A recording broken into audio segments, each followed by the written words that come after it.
Have you ever optimized a process to work perfectly in a controlled environment, only for it to start failing when the temperature changes, the humidity shifts, or the raw material varies? That variation, that noise, is the silent killer of quality. Today, we are diving into the methodology that teaches you how to design processes that are immune to noise, the Taguchi method.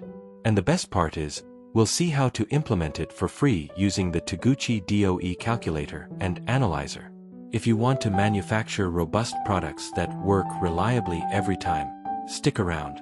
We'll cover the history, the core concepts, and, of course, a step-by-step demonstration of the tool. To understand the tool, we must first talk about its creator, Dr. Genichi Taguchi. This Japanese engineer and statistician revolutionized quality control in the post-war era.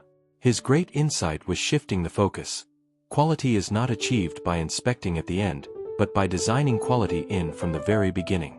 He called this offline quality control. His most famous concept is the quality loss function.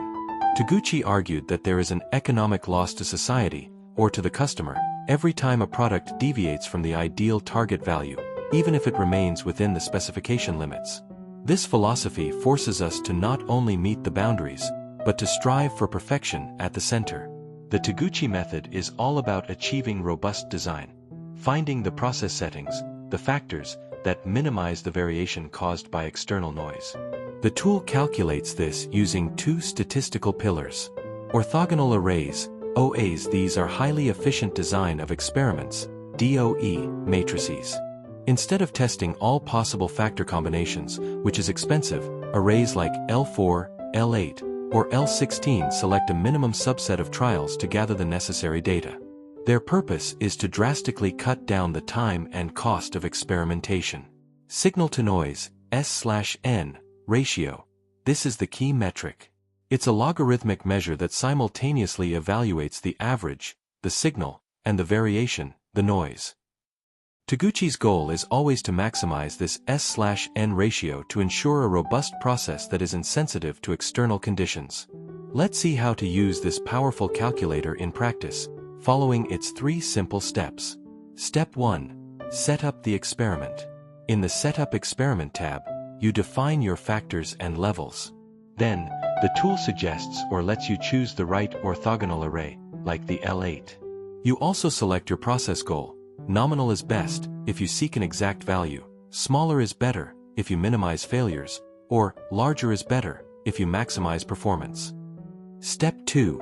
Design and data. In the Design and Data tab, you enter the results you obtained from your experimental runs. The tool shows you the exact design you need to follow. Step 3. Analysis and report. By clicking Analyze Experiment, the tool does all the heavy lifting. First, you get the main effects plots and Pareto charts. These visually show you which factors have the greatest influence. The tool automatically recommends the optimal levels you should use to maximize your S/N ratio. And second, the statistical report, the ANOVA, Analysis of Variance, table. This table tells you which of your factors are statistically significant, meaning which factors you truly need to control, and which ones you can ignore because their variation is just random noise. Finally, you can download the entire report, including the design, effects, and ANOVA, into a single Excel file with one click. There you have it. With this free, user-friendly tool, you can apply a world-class quality methodology to make your products truly robust and reliable. There are no more excuses for not implementing robust design. The link to the calculator is in the description below. Try it with your own experiments. Let me know in the comments which factor turned out to be the most significant in your process. Don't forget to subscribe for more engineering and quality tools. See you in the next video.